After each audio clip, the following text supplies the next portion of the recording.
Hey fellas, what's up? I apologize for taking so long to get information out to you.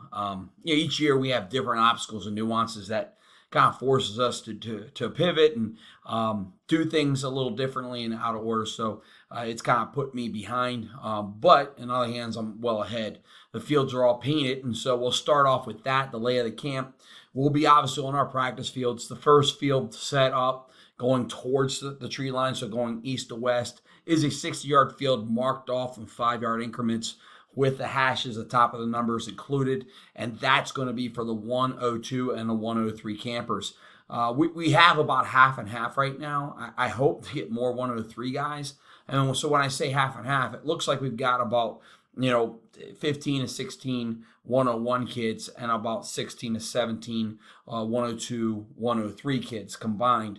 We're going to get more because obviously I'm going to try to get as many of the freshmen out as possible. And so that's where you guys will be as coaches. Myself and Coach Valentin, so long as he's available. I'm sending this out a little prematurely. He did sign up to be there, but he helped me out last year and did a phenomenal job with the littles. But we'll be doing the littles on the other field, the 101 field, which is basically most of the fifth graders all the way down to first grade. The middle school campers may have a couple fifth graders who are a little bit more mature in their ability and now go up to eighth grade. And of course, we have the incoming ninth graders representing the 103. So it's kind of the lay of the land. Tomorrow, check-in will start about 5:15. I'm going to launch an email and a message to our parents of the campers, letting them know when registration opens or check-in opens. It's a pretty easy process, just checking them off.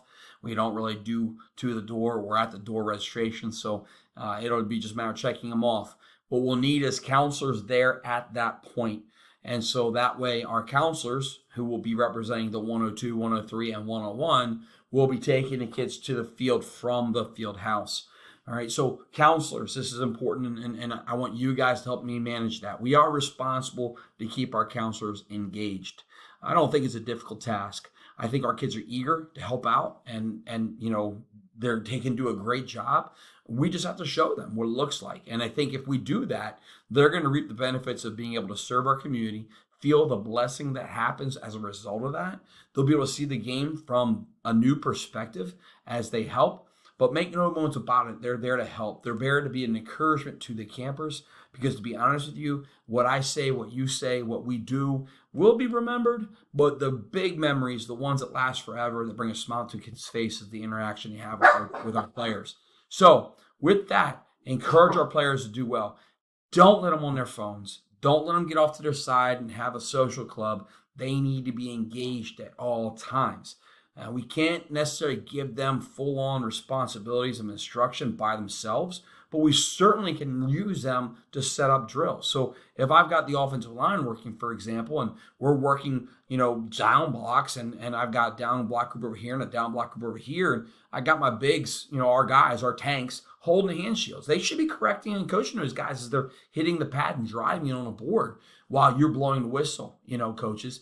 And of course, when we're going ahead and installing plays, the best group that we could have out there for a scout D or a scout offense is our guys, because they'll know where to go. You can tell them to run power. They're going to execute run power. Of course, we want to make sure that we curtail that, and our kids know this is not time for us to launch on some young kid. This is an opportunity for us to make those kids feel good about the experience. I wouldn't ask them to embellish at all, but you know what? If a kid's having a long day and he pulls on a kickout block, maybe it'd be cool for him to see Derek on his back, and Derek could encourage that kid by having a successful block against him. But nevertheless, these are the way we can use our counselors. But make sure they're locked in. Make sure they're there early.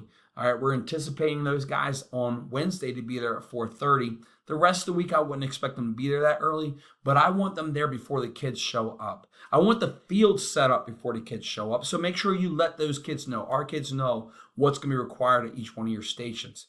All right. I will say this as well. I think that there'll be a chance, if you need to overflow onto the other fields where my one-on-one guys will be. There's going to be plenty of space over there. You can see there'll be 2 fields that work perpendicular to the main field that you guys have. So, we can work that out. Don't feel like you're infringing on my side by going over there. Me and Tommy will look at the numbers of our kids and how we're going to mitigate and run and operate. the instruction for the week for those guys. But that's what that looks like. We'll be wearing gold shirts. All right. Set the pace is the motto, meaning set the pace. Positive attitude changes everything. That's going to be what we wear. Again, as always, we can take those shirts, turn them in at the end of the day. We'll clean them and give them back each day. The campers will get a blue shirt on Friday. All right, so that's what that looks like. I'm not going to manage or mitigate, what the 102, one-on-one guys are doing, but know that we're all going to have to pull together because, again, we have the same coaches that we've had in the past. Some new guys are going to be around that may have not done it before, and some guys are going to have to step up and do things in a different role because we got some guys in different places. And so make sure that we're aware of that. Make sure we can get together and talk as a staff before we start and have a plan of attack as we move into this. And so I'll be sending information accordingly to the offense. I know Coach Johnson has sent information accordingly to the defense, and they're getting locked in. I will go over briefly in a moment what each practice looks like. Tommy and I will lock in and talk specifically together about what the one-on-one group will look like, so I won't bore you with that. But that's kind of what it looks like right now. I want to go make sure I hit every point here. All right, so the check-in process, we've gone over that. Wednesday, Thursday, Friday, Saturday. As it's run in the past, Wednesday, Thursday, Friday is our instruction. We come in, we do a group stretch for each group. We kind of do it all together at the same time, so we launch at the same time. We start right on time at 6 o'clock. When 6 o'clock bell goes, we're on it, so that way the parents and the kids know that, a healthy and successful program starts and ends on time. We're going to finish off with a culminating moment as we had in the past, which is a huge obstacle course. You'll need to make sure you pass over the information to your counselors to help me set things up. I can't emphasize this enough. You need to help remind them because I'm not going to be able to leave the one-on-one guys and instruct those kids on what they should be doing. So we need to snap to, get the tag on field set up at the end of our team periods or when we're playing that game at the end of the day. So that way the obstacle course is ready to roll and we can move into that and get ready to finish up the day with a healthy set of conditioning. And then, of course, Saturday is the culminating event where we'll have some refreshments for our kids, for the campers, and for you guys with some music. And on our field, we'll do, a combine type deal where the kids will go through stations that our guys will run. They get to enjoy that. And then we'll have a group photo with Miss McIntosh, finish off some refreshments, and go. I say all that because if we have inclement weather this weekend, we lose a complete day. Prior to the day starting, I have to cancel a day. It's okay. It's built in. So what we'll do is if we lose Thursday, for example, then what we'll do is we'll just push Thursday to Friday and Friday to Saturday. I'll let the parents know that we want to come in at 8 in the morning instead of 9. And then we'll still have the culminating event. We won't have the culminating event, but we will have the food and fellowship, and we will have the picture. But instead of having the combine type deal, we'll have that third day of practice so the kids get the instruction that we promised and want them to have. So that's what that would look like. If by chance we do get some type of pop-up thunderstorm and the horn goes off, then what we'll do is we'll encourage all of our kids to find their parents and get to their cars.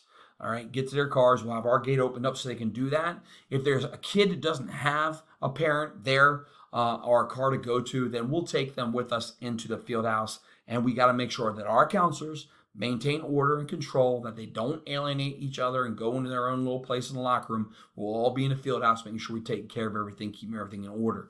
So that's what it looks like if we have inclement weather. In closure, again, I appreciate you guys being there. This is a big deal. Calvert is a special place, a place that I appreciate and love and have a lot of pride in. I know that our athletic department and athletic program is the shining star of our school. And it's the thing that people see most.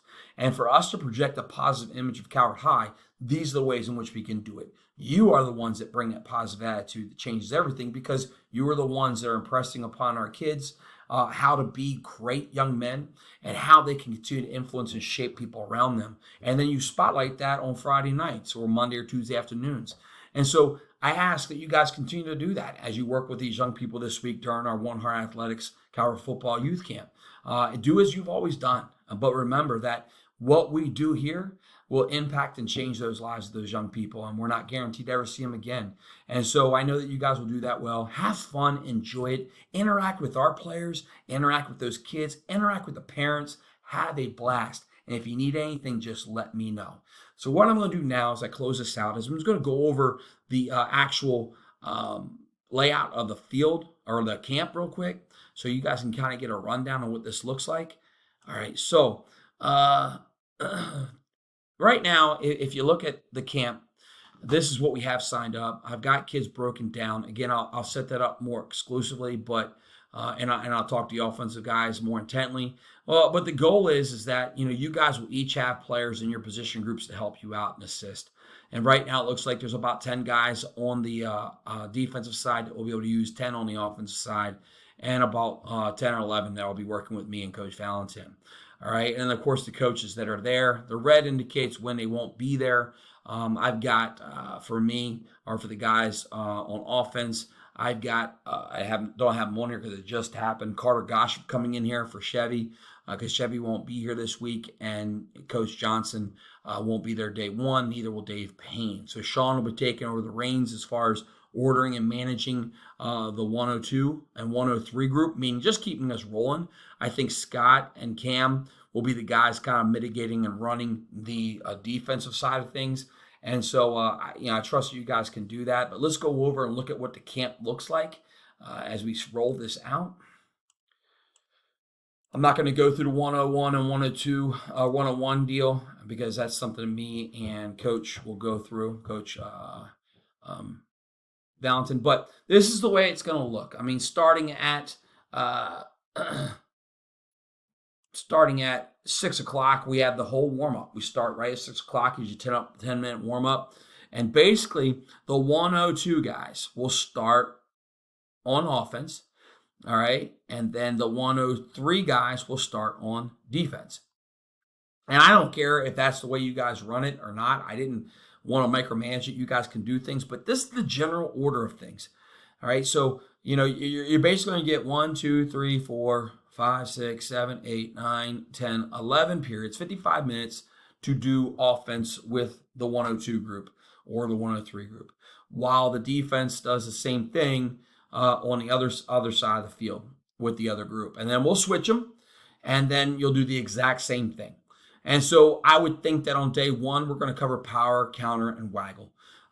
We have been asked specifically if we're going to have a tight end group, and Ty should be there tonight or Wednesday, but won't be there the rest of the week. And so we've got to make sure we pass that instruction off to them. How we can mitigate that and use that is up to you guys. They'll spend part of their time with the offensive linemen, another part of the receivers. Does not matter to me. But let's just make sure that's coordinated, that we have that. The formations and stuff you guys decide to use is up to you. Sean and the powers to be on offense, reach out to Dave and Keith. Keith will be around. He's running 2 different camps during this camp session between the girls lacrosse and football. You work it out. Talk about how this wants to look. All right. I certainly don't want to step onto the toes of the defensive guys because I'm sure they got this locked out. But you can see it's a traditional practice, and we want to expose them to how we do things and put things in. We can certainly slow things down and take something out or add something based upon how the day's going. Then we're going to have a period from 8 to 8:15, or 8:20, which we'll play a 77 type game. I got some rules for 4 downs to score, but you guys can really handle it any way you want. The camp-wide conditioning is, again, that 8:20 to 8:30 time period, 15 minutes in which we rock and roll, and or 10 minutes in which we rock and roll, and we do the conditioning-wide obstacle course. Each day, that's the way it looks. The recommendation I had in the past for the offense is running ISO, sweep, power pass. And again, the last day would be the 90 series, verticals, hitches, benches, slants, and trap. If you guys choose to do something differently or add to it, you're more than welcome to do that. Offensive guys, again, offline, I'll talk to you a little bit more about what that all looks like and how we can, build this thing out as we should. So I just wanted to give you guys a brief overview, get you guys locked in, let you know I'm gracious to have you. I'm proud of you.